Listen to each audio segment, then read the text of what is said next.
Thursday tech news के एक नए एक्सक्लूसिव एपिसोड में आप सभी का स्वागत है। सबसे पहले थैंक यू सो मच मेरे भाई लोग, बहुत बहुत शुक्रिया। आप में से कई भाई लोगों ने मुझे बहुत अच्छे अच्छे बर्थडे विशेस सेंड करे हैं। बहुत अच्छा लगता है, आप में से कई भाई लोग मुझे विश किए बिना मेरे ऑफिशियल अनाउंसमेंट के। तो बहुत अच्छा लगता है कि मैं अभी भी बहुत सारे भाई लोगों के ज़िंदगी में कुछ मायने रखता हूँ। कुछ ऐसे लोग हैं जो मेरी फिक्र करते हैं, मेरे इंतज़ार करते हैं। मैं अकेला नहीं हूँ। थैंक यू सो मच मेरे भाई लोग, आप मेरे ज़िंदगी में बहुत बहुत ज़्यादा मायने रखते हो यार। ये सब्सक्राइबर्स की बात नहीं है, क्योंकि मैं अकेला रहता हूँ यार। फैमिली के नाम पे तुम ही हो मेरे लिए। Thank you so much. अच्छा चलो यार, सबसे पहला अपडेट आ रहा है Samsung Galaxy S25 fan addition की तरफ से। ज़रा डेट देखो, आपके भाई ने कब रेंडर्स और स्पेसिफिकेशंस बताए थे, अब देख लो इसके लाइव इमेजेस भी आ गए हैं। देखने में फ़ोन वही सैमसंग के फ़ोन जैसे लगते हैं वैसे ही लग रहा है। अक्टूबर के आसपास तक आ जाएगा। प्राइस और बाकी डिटेल्स देख लेना। हमें क्या, हम सब तो लेजेंड्स हैं। हम लोग तो 2026 के BBD सेल में जाकर खरीदेंगे, 2025 के नहीं, 2026 के। और यकीन करो ये स्मार्टफोन बहुत अच्छा है, इसके प्राइस पे मत जाओ। सैमसंग 7 साल का अपडेट दे रहा है। सोच कर देखो ये फ़ोन कितना नया रहेगा। अगर 2 साल बाद भी खरीदोगे तो 5 साल का अपडेट मिलेगा। सोचो प्राइस कितना कम हो जाएगा।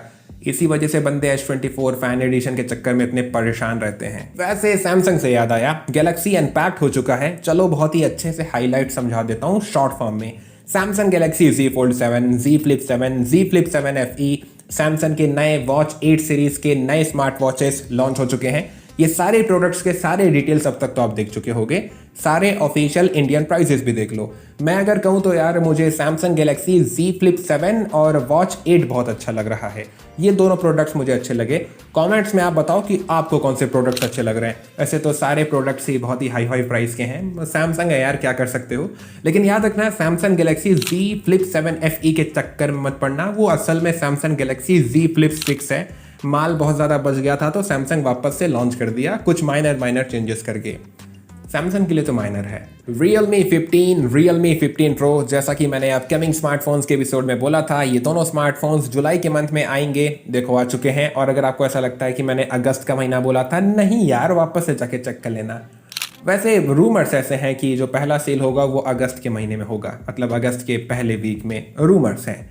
वैसे काफ़ी बंदे पूछ रहे हैं Realme 15 Pro Plus का क्या। वो नहीं आएगा मेरे भाई, अब आएगा Realme 16 Pro Plus। आपको क्या लगता है, एक साल में 2 बार नंबर सीरीज को निकाल रहे हैं, बार बार Pro Plus निकालेंगे, धंधा कैसे चलेगा। शाहरुख खान सर को हायर करने का पैसा भी नहीं है उनके पास। वैसे मैं देख रहा हूँ काफी बंदों के दिलों में Realme 15 Pro सीरीज को लेकर फूल खिल रहे हैं। क्यों मेरे भाई, क्यों उम्मीद बना रहे हो। दोनों फोन्स कुछ खास नहीं होंगे, Realme जैसे करता है वैसे ही करेगा। इससे अच्छा आप Realme 14 Pro Plus के चक्कर में पड़ो, 13 Pro Plus के चक्कर में पड़ो। जो Realme के चक्कर में पढ़ना चाहते हैं उनको कह रहा हूँ। अदरवाइज 30,000 रुपये के अंदर में ऑलरेडी इतना मार हो रहा है आपस में सभी स्मार्टफोन्स का, यार आप ऑलरेडी समझ सकते हो Realme क्या ही करेगा। अगर आपको किसी के चक्कर में पड़ना है तो Realme 16 सीरीज के चक्कर में पड़ो, जो अगले साल जनवरी तक आएंगे।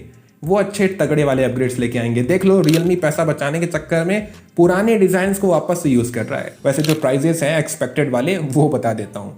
मैं सीरियसली थोड़ा सा लेके रखता हूँ, क्योंकि मैं जानता हूँ कई सारे भाई लोग थोड़ा सा एक्साइटेड हैं। मुझे फ़र्क पड़ता है कि आपको फ़र्क पड़ रहा है।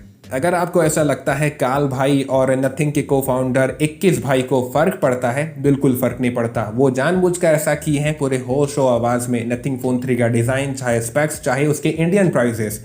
मेरे को तो सबसे ज़्यादा तकलीफ हुआ जब 21 भाई ये कहते हैं। पढ़ के देखो, हिंदी और इंग्लिश दोनों में ट्रांसलेट करके दिखा रहा हूँ। किसी को भी यार अच्छा नहीं लगेगा। वो खुद को यार एप्पल से कम समझते ही नहीं है। काल भाई तो सीधे कह देते हैं आप और हम परफेक्ट है ही नहीं इस फ़ोन के लिए, सबके लिए ये फ़ोन बना ही नहीं है। फ़ोन लॉन्च कर रहे हैं कि एहसान कर रहे हैं पता नहीं। और यार मैं उन लोगों से ये बात पूछना चाहता हूँ जो नथिंग के 14 है, हर रोज़ नथिंग को अपना देते हैं। यार ये जो नथिंग फ़ोन 3 है, मेड इन इंडिया फ़ोन है ना, तो इंडिया में इसका सबसे ज़्यादा प्राइस क्यों है। अच्छा चलो मान लिया मैं, डिज़ाइन यूनिक है, अलग है, हटके है, तो यार उस लेवल की चीज़ें हमें क्यों नहीं मिल रही हैं। अगर 80,000 रुपये का फ़ोन है तो 80,000 रुपये की चीज़ें मिल नहीं रही हैं। LTPO डिस्प्ले नहीं है, स्नैपड्रैगन 8 एलीट नहीं मिलता है, कूलिंग सिस्टम तक नहीं दिए हैं, फ़ोन इतना हीट हो रहा है। 80,000 रुपये के लेवल के कैमरास मिलते ही नहीं है हमें। तो यार हम लोग किस लिए इतना पैसा दे रहे हैं। इनफैक्ट बंदा 80,000 रुपये खर्चने के बाद भी उसको चार्जर के लिए पैसे देने होंगे। क्या इतना सारा पैसा खर्च करके भी बंदे को इतने मीडियोकर स्पेसिफिकेशंस मिल रहे हैं। क्या ऐसे स्पेसिफिकेशंस बंदा डिजर्व करता है 80,000 रुपए के फोन में, जहां पर Samsung Galaxy S25, OnePlus 13, iPhone 16 जैसे फोन्स घूमते फिरते रहते हैं। मैं देख रहा हूँ एक्स पे बहुत सारे बंदे तारीफ के पुल बांध रहे हैं। यार थोड़ा सा तो शर्म कर लो, थोड़ा सा तो अपने अंदर शर्मिंदगी लेके आओ, कुछ तो सच बोलो। यहाँ तक कि टेक यूट्यूबर्स जो है बड़े बड़े, वो भी यहाँ तक सच बोल दिए भाई अच्छा वैल्यू नहीं दे पा रहा है, प्राइस के हिसाब से चीजें वैसी नहीं है, शर्म कर लो थोड़ा सा। Realme 15 Pro सीरीज के स्मार्टफोन्स को लेकर तो मैं एक्साइटेड नहीं हूं, लेकिन Redmi Note 15 Pro सीरीज के स्मार्टफोन्स के लिए मैं एक्साइटेड हूं। ये फोन्स काफी अच्छे अपग्रेड्स लेके आएंगे और रूमर्स ऐसे हैं Q3 2025 में ही लॉन्च होंगे, मतलब कि अगस्त या फिर सितंबर के मंथ में पहले चाइनीज लॉन्च होगा। और काफी अच्छे अच्छे अपग्रेड से मेरा मतलब है मेटल फ्रेम होगा, प्रो वर्जन में 7 Gen 4 प्रोसेसर, बहुत अच्छा प्रोसेसर है, काफ़ी अच्छे अच्छे बैलेंस स्पेसिफिकेशंस देंगे, कैमरा स्पेक्स भी अच्छे होंगे। इस बार ही प्राइस काफ़ी एग्रेसिव होगा, Xiaomi बहुत सोच समझ के प्राइस रखेगा इंडिया में, क्योंकि उसकी हालत अभी थोड़ी सी ऊपर नीचे चल रही है इंडिया में। Motorola G96 इंडिया में लॉन्च हो चुका है। सच कहूँ तो यार ये स्मार्टफोन काफ़ी अच्छी चीज़ें दे देता है, मुझे बहुत अच्छा लगा। अगर आप एक ऐसे बंदे हो जिसको कैमरास अच्छे चाहिए, गेमिंग भी अच्छा खासा करता है, ये फ़ोन बहुत अच्छा है यार। बजट बहुत अच्छा है इसका, अगर आपका बजट काफ़ी टाइट है और 20,000 रुपये के अंदर में एक अच्छा फ़ोन ढूंढ रहे हो, गेमिंग कैमरास अच्छे चाहिए, ये फ़ोन ले लो, बहुत अच्छा वैल्यू दे रहा है। और एक ही एंड्रॉयड अपडेट मिलेगा, याद रखना। अच्छा है, इसी चक्कर में ग्रीन लाइन का डर तो नहीं रहेगा, मजाक कर रहा हूँ। लावा अग्नि 4 के कुछ नए स्पेसिफिकेशंस आ चुके हैं, देख लो ऐसे स्पेसिफिकेशंस होंगे, धीरे धीरे और पता चलेंगे तो और ऐड ऑन करता चलूंगा मैं। वैसे मुझे पता चला है ये स्मार्टफोन सितंबर मंथ के आसपास तक लॉन्च हो जाएगा। इसका प्राइस होगा 25,000 रुपीज़ के आसपास। अभी वक्त है मेरे भाई, जैसे और इन्फॉर्मेशन आएंगे मैं बताऊंगा। और इसका लुक याद है ना, नथिंग फोन 2A को देखे हो, उसके लुक को मत ध्यान दो, वैसे ही सेंटर पे 2 कैमरा हाउसिंग होंगे, मतलब 2 कैमरा के गोले होंगे, वैसे ही कुछ होगा, ऐसे इन्फॉर्मेशन आए थे। OnePlus Nord 5 और OnePlus Nord CE5 ये दोनों स्मार्टफोन्स लॉन्च हो चुके हैं। पिछले हफ्ते मैं टेक न्यूज़ नहीं दे पाया था क्योंकि इतने न्यूज़ नहीं आए थे, तो उस हफ्ते को भी इसी हफ्ते में कवर कर लेते हैं। देखो यार, दोनों स्मार्टफोन्स अपने प्राइस के हिसाब से अच्छी चीज़ें नहीं दे पा रहे हैं। ऐसा नहीं है कि फ़ोन अच्छे नहीं है, दोनों फ़ोन्स अच्छे हैं, लेकिन जब प्राइस कम होगा तभी इनका वैल्यू निखर के आएगा।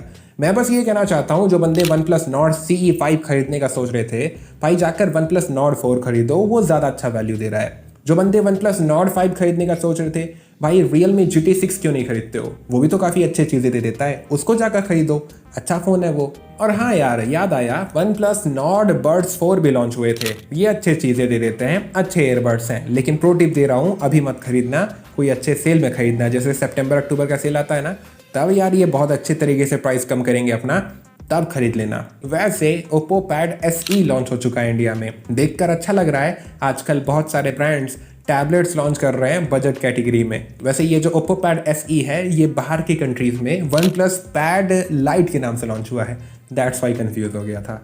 वो इंडिया में नहीं आएगा क्योंकि ऑलरेडी Oppo लेके आ गया ना। वैसे ये अच्छा टैबलेट है, देख सकते हो उसकी तरफ, एक नया ऑप्शन क्रिएट हुआ है। मेरे दोस्त, क्या आप आवारा हो? आपका तो नहीं पता, लेकिन मैं आवारा बनते जा रहा हूँ ओप्पो के चक्कर में। लिटरली रात दिन मुझे भाई यही गाना कानों में सुनाई दे रहा है, परेशान कर दिया यार ओप्पो ने।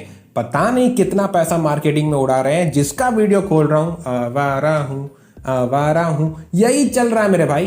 वैसे Oppo Reno 14, Oppo Reno 14 Pro ये दोनों स्मार्टफोन्स लॉन्च हो गए हैं। मुझे Oppo Reno 14 ज़्यादा अच्छा लग रहा है। फिलहाल तो इसका प्राइस 38,000 रुपीज़ के आसपास है, दैट्स वाई इतना ये वैल्यू क्रिएट नहीं कर पा रहा है, क्योंकि Realme GT7 बहुत करीब में आ जाता है ना। लेकिन यार सितंबर अक्टूबर में जब सेल्स आएंगे तो सारे ऑफर्स लगाने के बाद आराम से 30,000 रुपये के आसपास मिल जाना चाहिए शायद, तब ये बहुत अच्छा वैल्यू क्रिएट कर लेगा। मैं बस ये कहना चाहता हूँ, Oppo Reno 14 के ऊपर नज़र बना के रखना, वो फ़ोन बहुत अच्छा है, बैलेंस परफॉर्मेंस दे देता है, कैमरास बहुत ही फाड़ हैं, प्रीमियम बिल्ड के साथ आता है, बहुत अच्छा फ़ोन है। और हाँ यार, जो बंदे Oppo Reno 14 Pro के चक्कर में पड़े हैं, मत पड़ो मेरे भाई, सेल्स बहुत करीब में है। सितंबर अक्टूबर में आराम से Oppo Find X8 ले लोगे, 50,000 रुपये का मिल जाएगा। वैसे नथिंग हेडफोन 1 भी लॉन्च हो चुके हैं, अपने प्राइस के हिसाब से अच्छी चीज़ें देने की कोशिश कर रहे हैं, लेकिन यार ये वैसी चीज़ें नहीं दे पाएंगे या फिर वैसे साउंड क्वालिटी नहीं दे पाएंगे जैसे सोनी सैनहाइजर दे रहे हैं। ये मेरा ओपिनियन नहीं है, मैं ना भाई अपना ओपिनियन बिल्ड किया हूँ। एक बंदे के पास नथिंग हेडफोन 1 है, वो वीडियो बनाकर डाल भी चुका है, उसने बोला भाई वैसा मज़ा नहीं आ रहा है, लेकिन भाई उसको मिला है, या फिर कहीं से मुझे नहीं पता यार, एम्बार्गो था अभी कि नहीं, लेकिन वो पॉजिटिव बनाया है। लेकिन मुझे बोला भाई सैनहाइजर सोनी बेहतर है, तो उसने बोला मैंने बताया। टेक्नो पोवा आहा 7 सीरीज के फोन्स लॉन्च हो चुके हैं। देखो यार सच कह रहा हूँ, सीधी बात करूंगा, दोनों स्मार्टफोन्स अपने प्राइस के हिसाब से इतनी अच्छी चीजें दे नहीं पा रहे हैं। हालांकि डिजाइन वाइज बहुत मेहनत किया है टेक्नो ने, अच्छा लगा, नथिंग की बहुत बार ले भी चुके हैं, लेकिन यार क्या कर सकते हैं, कंपटीशन बहुत ज्यादा है और 20,000 रुपए के अंदर में काफी अच्छे अच्छे फोन्स आ चुके हैं, जैसे कि मोटोरोला G96, CMF फोन 2 भी घूमता रहता है वहां पर, प्रो लगा देना उसके आगे।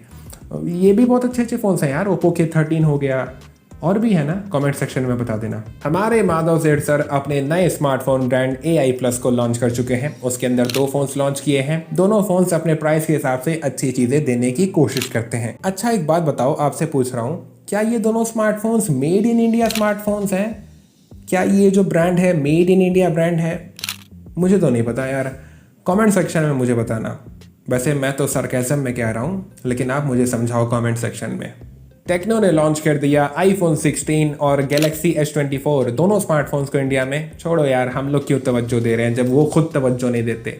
वैसे कभी ना कभी आपके अंदर ये खुजली जरूर आया होगा, आप किसी ना किसी को जरूर बोले होगे, ओ मैं ना यार इतना बड़ा टीवी लगाऊंगा अपने घर में जैसे कि सिनेमा हॉल में होता है। किसी ना किसी को अपना ये ड्रीम जरूर सुनाए होगे।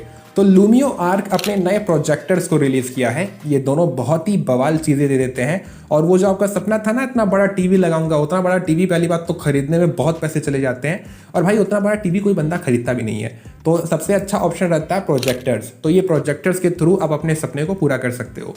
मैं भी सोच रहा हूँ लूमियो का एक आर्क वाला खरीद लूँ मैं, क्योंकि बहुत बड़ा प्रोजेक्शन करेंगे ना तो बहुत अच्छा लगेगा सिनेमा देखने में। बस लॉन्च हुए तो बता दिया मैं। वैसे लूमियो वालों, इतने अच्छे से मैं समझाया, स्पॉन्सर्ड कर देते तो कुछ पैसे मिल जाते हैं मुझे। V5G नेटवर्क अब नए 23 शहरों में अवेलेबल हो चुका है। लिस्ट दिखा देता हूँ, देख लो। आई होप कि इस लिस्ट में आपका भी शहर आ जाए। मेरा तो नहीं दिख रहा है, उत्तर प्रदेश और उड़ीसा। आई होप कि जल्द से जल्द ये दोनों सिटीज़ में भी अवेलेबल हो जाए, एक ऑप्शन मिल जाएगा। समझ गए ना। छम गैलेक्सी M36 ने कई दीवानों के दिल को तार तार कर दी, क्योंकि वो उतनी अच्छी चीजें दे नहीं पाई, उल्टा वो और डाउनग्रेड के साथ आई है। भाई M35 में पंचोल डिस्प्ले था, M36 में भाई नॉच कहाँ से आ गया? और स्पेसिफिकेशंस प्राइस देखकर यार दिल टूट जाता है दीवानों का। छम ने अच्छा काम नहीं किया, आई मीन सैमसंग ने। बनूंगा मैं इतना जबरदस्त, न कोई हो जितना। अरे हाँ, CMF वाले 2 पोकेमॉन्स को टीज कर रहे थे ना। अब वो कौन से पोकेमॉन को रिप्रेजेंट कर रहा है ये तो मुझे नहीं पता, लेकिन CMF का नया स्मार्ट वॉच तो आ रहा है। देख लो, नाम कंफर्म हो गया है। तो एक पोकेमॉन इस स्मार्ट वॉच को रिप्रेजेंट करेगा। मैंने बोला भी था, एक पोकेमॉन स्मार्ट वॉच को रिप्रेजेंट कर रहा है, एक फोन को कर रहा है, जो प्रॉबली CMF फोन 2 होगा। शायद अगस्त के महीने में आएगा वो। अगस्त में CMF का इवेंट होगा। सच कहूँ तो यार देख के अच्छा लग रहा है। हमारा इंडियन स्मार्टफोन ब्रांड लावा फोन्स पे फोन्स लॉन्च कर रहा है। ऐसे ही तरक्की करे और अच्छे फोन्स लॉन्च करता रहे। उसके 2 नए फोन्स आने वाले हैं, देख लो। कुछ एक्सपेक्टेड डिटेल्स दिखा दूंगा मैं, और फर्दर डिटेल्स आएंगे मैं आपको बताऊंगा। लावा अग्नि 4 का तो बता ही दिया मैंने। Redmi K Pad याद है? Redmi का gaming tablet Redmi K80 ultra के साथ लॉन्च हुआ था 1-1.5 हफ्ते पहले। मेरे भाई वो जो टैबलेट है ना, वो चाइना से बाहर निकल गया है। UAE के सर्टिफिकेशंस में घूमना फिरना शुरू किया है। हालांकि उसका नाम चेंज हो जाएगा। मैं बस चाहता हूँ यार ये टैबलेट इंडिया के BIS सर्टिफिकेशन पे लिस्ट हो जाए, तब तो मज़ा आ जाएगा। आई होप, क्योंकि चाइना से बाहर निकल गया है। वो बात अलग है, ये ग्लोबल तक लॉन्च कर देंगे, फिर हमें दिखाकर KLPD करके गर्म करके छोड़ देंगे। आई होप कि ऐसा ना हो। Samsung Galaxy tab S11 ultra ये गीक बेंच पे लिस्ट हुआ है Dimensity 9400 प्लस प्रोसेसर के साथ। देखकर अच्छा लगा, सैमसंग बहुत अच्छे प्रोसेसर को चूज किया है, काफ़ी पावरफुल है, फ्लैगशिप है। लेकिन दुख किस बात का है कि सैमसंग एप्पल को कभी सीरियसली ले ही नहीं रहा है। एप्पल भाई टैबलेट के गेम में सबका बाप बन के बैठा है। उससे बेहतर टैबलेट कोई और नहीं बनाता इस पूरे अर्थ में, प्लैनेट में। वो टैबलेट नहीं बनाता है, वो लिटरली बंदा लैपटॉप ही बना दे रहा है, बस वो लॉन्च कर रहा है टैबलेट के नाम से। आई होप कि सैमसंग भी किसी दिन एप्पल की तरह टैबलेट्स बनाना शुरू करे। याद है आपको, मैंने बताया था Vivo S30 Pro Mini के कैमरास में बहुत सारे चेंजेस करेगा Vivo। Zeiss कोलैबोरेशन तो हुआ, Vivo X200 FE की बात कर रहा हूँ, लेकिन मेरे भाई उसमें तीनों ही कैमरास 50 मेगापिक्सल के होंगे। ना पूरी बात सुनो, ये जो फ़ोन है ऐसा बनकर बाहर की कंट्रीज में लॉन्च होगा। इंडिया में आएगा तो 8 मेगापिक्सल का अल्ट्रा वाइड ही रहेगा। पता नहीं क्यों इतना भेदभाव करता है Vivo। हम लोगों को भी दे देता 50 मेगापिक्सल का अल्ट्रा वाइड। वैसे भेदभाव से याद आया, Redmi Turbo 4 Pro जो चाइना में लॉन्च हुआ था, उसमें TCL M9 फ्लैगशिप पैनल मिलता है, लेकिन जब वो इंडिया में आया, पोको रीब्रांड करा, पोको F7 बनाया, तो टाइनामा P OLED डिस्प्ले दे दिया, बहुत ही तगड़ा वाला डाउनग्रेड हुआ है। वैसे आपके फरमाइश पे मैंने iQOO Neo 10 versus Poco F7 का वीडियो बना दिया है, यहाँ पर कार्ड सेक्शन में मिल जाएगा, जाकर देखो, बहुत अच्छा आइडिया लगेगा। तो मेरे भाई कहानी कुछ ऐसा है, सितंबर मंथ के आसपास वीवो iQOO दोनों का एक फ़ोन आएगा जो 7 Gen 4 प्रोसेसर पे होगा। अब देखो यार, ये कोई इत्तेफाक तो है नहीं कि दोनों ब्रांड्स 7 Gen 4 वाला फ़ोन लॉन्च कर रहे हैं। जाहिर सी बात है एक दूसरे को रीब्रांड करेंगे, प्रॉबली मॉनिकर हो सकता है Z10 Pro या फिर T4 Pro। अब देखो यार, टेक्निकली वीवो के दो फ़ोन्स हैं 7 Gen 4 वाले, एक वीवो V60 हो गया और एक जो मैंने बताया आपको। फर्दर कोई नई डिटेल्स आएंगे तो मैं आपको बताऊंगा। अब पता नहीं iQOO वाले iQOO Z10R को कहाँ घुसाएंगे, ये भी नहीं समझ आ रहा है। इन लोग कितने फ़ोन्स लॉन्च करेंगे। छोटा सा रिक्वेस्ट है मेरे भाई मेरे दोस्त, अब देखो भाई प्रॉब्लम में रहेगा तो आपसे ही मदद मांगेगा ना।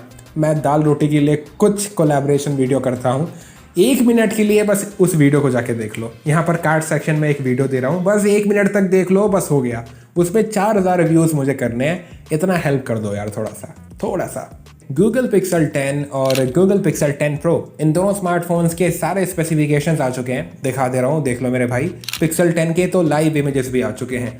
दोनों स्मार्टफोन्स अच्छे हैं, काफ़ी दमदार हैं, कैमरास अच्छे हो गए हैं, बैटरी अच्छा हो गया है। वैसे ये सार्केज़म था, कैमरास को तो डाउनग्रेड किया एक तरीके से Pixel 10 में गूगल ने।